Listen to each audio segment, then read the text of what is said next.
Welcome to podcast number 54 for Thanks for Your Service. Our focus is on historical topics relating to the Australian military.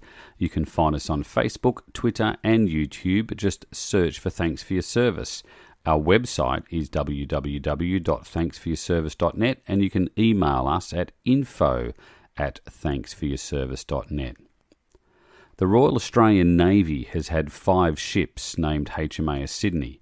The second HMAS Sydney was lost with all hands during World War II, and it was only after a remarkable search the wreckage was found some 60 years after she sunk. Let's learn more about the fate of HMAS Sydney II. Joining us on the line from Bunbury in Western Australia is researcher Gladys McDonald. Gladys, many thanks for joining us today. That's fine, happy to. Now, we're going to talk today about the HMAS Sydney II or II today. Mm-hmm.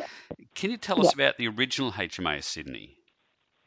Well, there's been 5 HMAS Sydneys, but the original one, Sydney I, she was a town class cruiser and launched in 1912. So obviously she was involved with the war. And strangely enough, she was in with the German light cruiser, the Emden. Sydney came off better in that little episode, and Sydney I was decommissioned and sold for scrap metal in 1928. And then along came Sydney II, and that 3 decades of studying, and she was a Leander class cruiser and launched in 1934. As we know, sunk in November 1941. Now, we're going to talk about, obviously, the Sydney II today, which disappeared with all hands on the 19th of November 1941. What led to its disappearance? Well, she sailed in the Mediterranean. She was responsible for the demise of 2 Italian warships, one the fastest warship on the ocean at the time.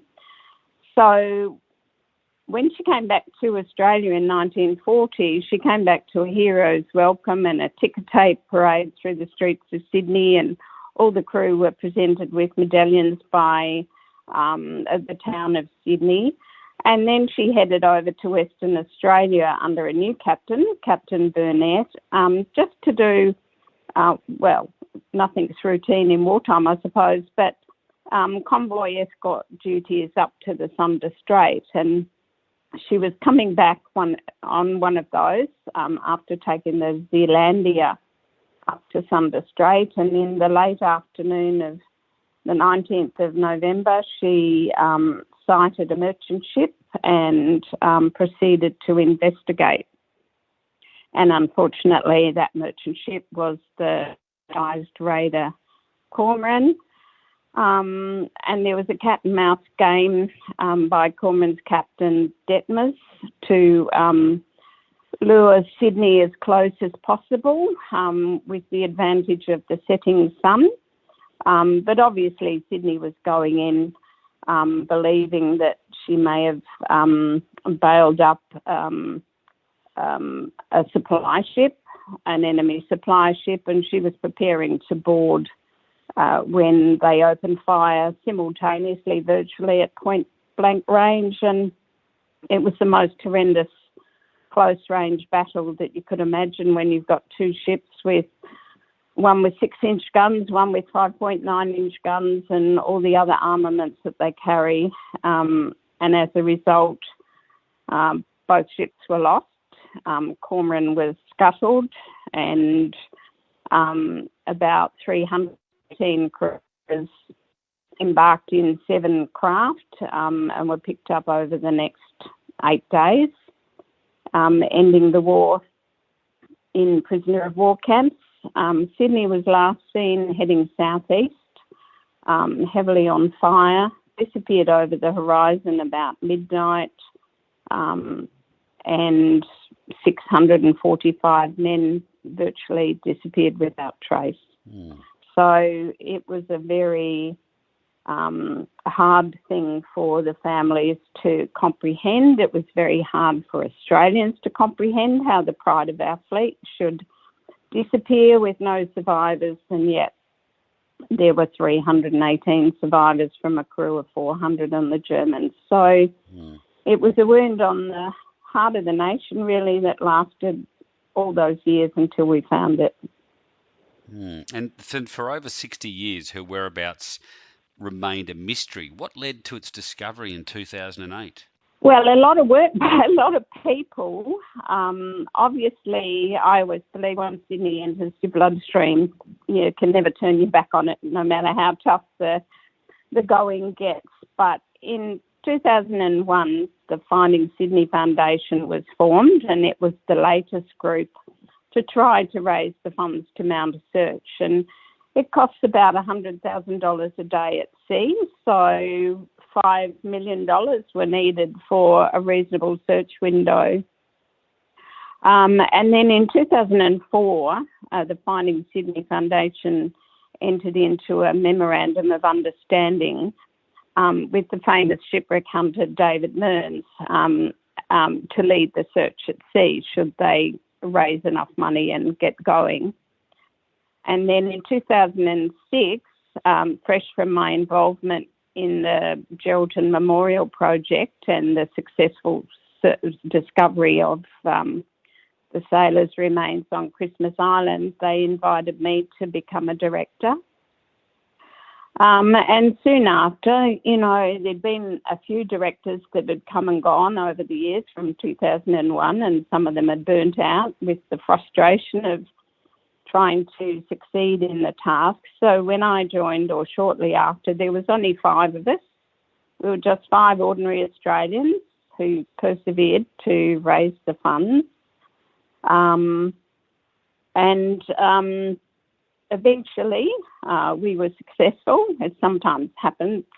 I think, like ripples in a pond, I think the fact that the memorial was classed as such a beautiful national memorial, and then the success of finding one of the 645 sailors and bringing him home, I think it spurred the government and a lot of politicians to support a search, and finally we got our money. But the problem was that the great depth of water where we were to go to, 3,000 metres, until recent years, we didn't have the technology to be able to search. And then there was the problem of not knowing where to search because there were so many varied positions given by the Germans. In fact, the position given by the captain and the navigator were about 60 miles away from, or 60 kilometres away from where we actually found the ship. So it was not going to be an easy task. And but one of the beauties was that the sonar technology had improved so much that the sonar gear that we did eventually get was the best in the world at the time, and that allowed us a reasonable searching window because we could cover about 6 kilometres of ocean in a single pass. So it took a long time and the work of a lot of people. So it was really a wonderful outcome in the end. Yeah. And you were actually on board the Geosounder when the wrecks of both the Sydney and the Cormoran were found. Tell us about that experience. Well, I was honoured by my fellow directors to represent them on board the Geosounder during both the search and the filming stages. It was a bit daunting. I was then a 62-year-old housewife virtually who'd never been to sea, and the Geosounder is only 59 metres long, so she's not a big ocean-going liner. And we set off in 40-plus degree heat at the end of February in cyclone season. We had factored in 10 days virtually of downtime in our 30-day search window, just in case we had weather or equipment failure. Unfortunately, we had them all in the first 10 days. We had a cyclone, we had sonar problems, and we had a crack in our fuel tank holding 40 gallons of fuel. So the first 10 days, I have to admit, were horrendous. Goodness. But you have faith in the expertise that you've employed and obviously persistent pace. And eventually we were successful. On board was the Navy's representative, John Perryman, and one afternoon, David, John and I were they reckon sonar transits like watching paint dry. You just watch an empty seabed or geology, and we're just staring at this screen of an empty seabed, and all of a sudden there was this large black blob slowly appeared at about 4 pixels every minute. So it's quite slow. Then we saw an explosive debris field, and then we saw the forward part of a ship, and we knew straight away we'd found a cormorant. Wow. I burst into tears. Typical female reaction, I suppose. But it was sheer relief because it meant that we were searching in the right area, and we'd had so many naysayers trying to tell the government we were looking in the wrong spot and everything. It was just relief to know that we were in the right place, and the chances of finding Sydney had just increased. The next 4 days was pretty horrendous. At one stage, David Moons thought that we might have found Sydney just obliterated in an explosion because we started to come across a whole lot of geology. But finally we realised it was geology, not the demise of a ship. And then suddenly on the sonar screens that we were watching, and they were big TV screens, we saw the beautiful outline of Sydney sitting upright on the seabed minus the bow, and a sinking debris field beside her. And I'm going to get emotional just talking about it. Yeah, but, no, I understand. I just thought of the relatives and what this was going to mean to them after 67 years. And it was a beautiful feeling, and I will thank my fellow directors for the rest of my life for the privilege of letting me be on board for the 6 weeks of the finding and the filming of those 2 ships. It's something I'll never forget. And when we actually went back and got the ROV crew on board and filmed the ships, you wait while the camera goes down those 2,500 metres, and the lights are just lighting up empty ocean, and then all of a sudden we saw the ex-turret gun of Sydney, and that was such a poignant moment because the ex-turret gun, the Germans said, was what finished their ship off. So to find that's your very first sight of a ship after 67 years was quite special.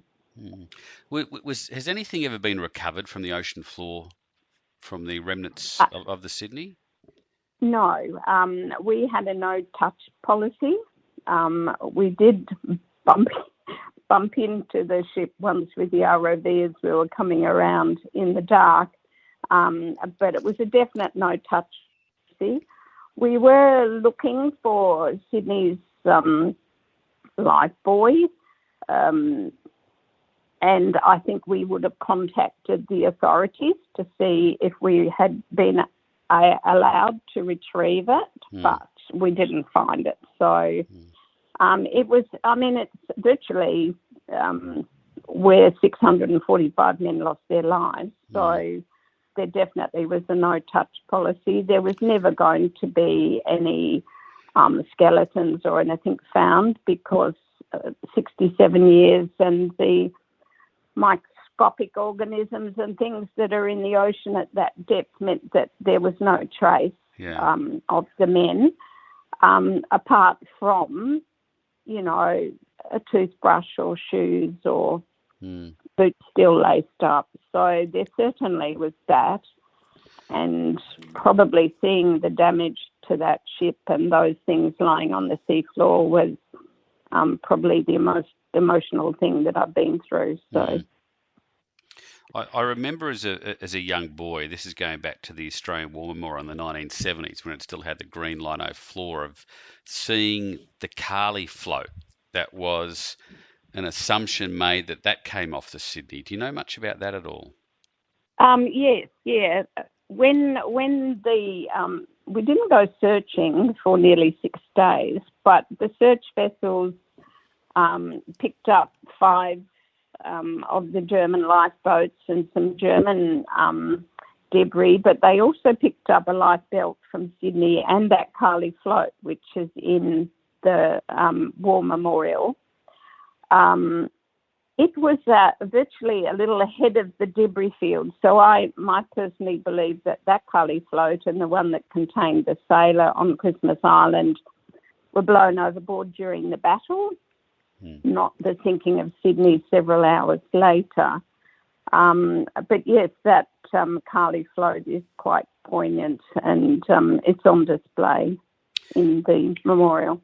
And that's a good segue into the search of the grave of the unknown sailor on Christmas Island. Now, you've written a memoir of the Sydney called Finding HMAS Sydney, and that covers the search of the grave. And was this the only known survivor of the Sydney?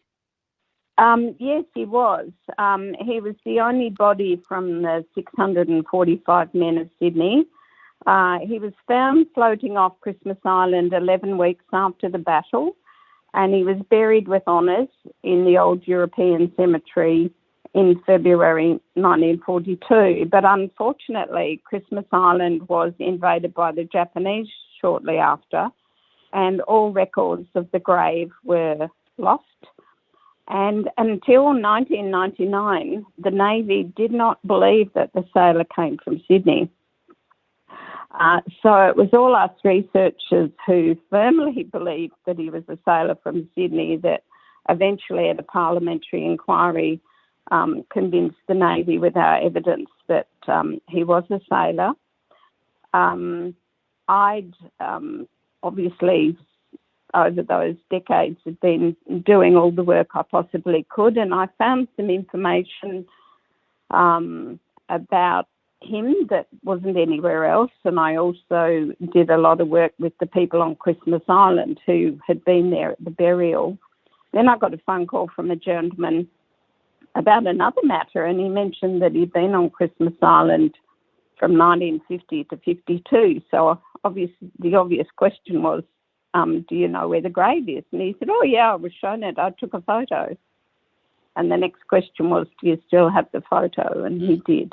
Wow. But unfortunately, he passed it on to the people that were organising the first search by the Navy, and the importance of that photo was lost. They thought it was just another photo of the cemetery, not an actual photo of the grave.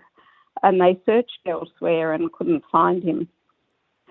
So I had to start lobbying to get the photo and its significance reconsidered, and I wasn't getting very far. So I actually had to sit down and virtually do a cold case review, going right back to the very first archival information, and there was a lot of people who thought they knew where the grave was, so I had to show that they were just assuming. And being a bit assertive, I sent it off to the several federal ministers and the Chief of Navy, and they decided it was new evidence, and they embarked on the second search and were successful. And we brought the sailor home. And just recently, after a lot of work by some incredible people and the wonderful genetic advances and DNA advances of today, he was recently identified as Able Seaman Thomas Wellesby Clark of Brisbane. So that was the last piece of the puzzles to be finalised. So that was a beautiful outcome and a credit to everybody involved. It is. And where is Thomas interred now? Well, the law is that you have to be interred at the closest war grave cemetery to where the battle is or where you were found. And there are 2 war grave cemeteries in WA, one in Perth and one in Geraldton. So he's in Geraldton, just a stone's throw from the beautiful Geraldton Memorial that commemorates the rest of his crew. So that's quite significant, and the family are quite happy for him to be there and stay there. So that's good. Now, Glenys, what led to your interest in the Sydney? Well, my husband's midlife crisis. My late husband's midlife crisis. We bought a caravan park at a little coastal fishing village called Port Gregory on the coast from Northampton. And when I was there, I've always been interested in history. And when I was there, I heard that the Japanese had shelled Port Gregory in January 1943, which was kept secret from everybody. In fact, most of the authorities didn't know about it. And I started collecting oral histories from the local farming families that had been there during the war. But then I noticed that there was a few, plus a lady from Horwich Beach and a family from Geraldton, that recalled something in late November 1941 when they witnessed a huge explosion shown in the clouds around 1:30 a.m. in the morning. And that coincided with the exact time that the Cormoran was scuttled and blew up in an explosion that the scientists said equated to 100 tonnes of TNT. So I started to investigate what battles might have been there in November 41, and obviously that led me to the Sydney. And then you start presenting your findings to the WA Maritime Museum, and then there's parliamentary inquiries, and you present papers, and, you know, it grew. Goodness. It went on from there. Now, your memoir is still available to purchase. Where can they purchase it from? Well, it's not actually. It's sold out. It's my second book. The first book I wrote was Seeking the Sydney, A Quest for Truth by UWA Press. And that was my first book, and it got a couple of awards, so that was interesting, and that sold out. So then I did my memoir. My memoir was a combination, really, of my journey in the Sydney and being on the search vessel, but at the same time, my well-beloved husband at the age of 67 passed away with a dementia that he'd had for 10 years, and he actually went into care just as we were trying to put the search together. So I couldn't write a book just about Sydney and leave him out, because he was integrated in every page of my journey. So the memoir was quite an unusual dual topic of dementia and finding the Sydney. So for that reason, I was offered to print some more copies, particularly when there was interest when the Christmas Island sailor was identified. But I do have a website, and I probably might serialise it at some stage along the way. But no, they're both books are sold out. So people will have to keep an eye on their second-hand military bookshops for that. So what a wonderful journey, and thank you for all your efforts in regard to the search for HMAS Sydney II, and obviously the success in the finding the wreckage of the Sydney, and also of Thomas, the last known survivor out on Christmas Island. So Gladys, thank you so much for your time today. That's all right, my pleasure. That's the podcast for today. We are keen to hear your feedback, and if you're listening to us via iTunes or other podcast apps, please leave a review. Your reviews help others find our podcast. You can help support this podcast via Patreon or Buy Me a Coffee. The links are on our website and Facebook page, and your support helps us with the production of this podcast. Thanks for listening.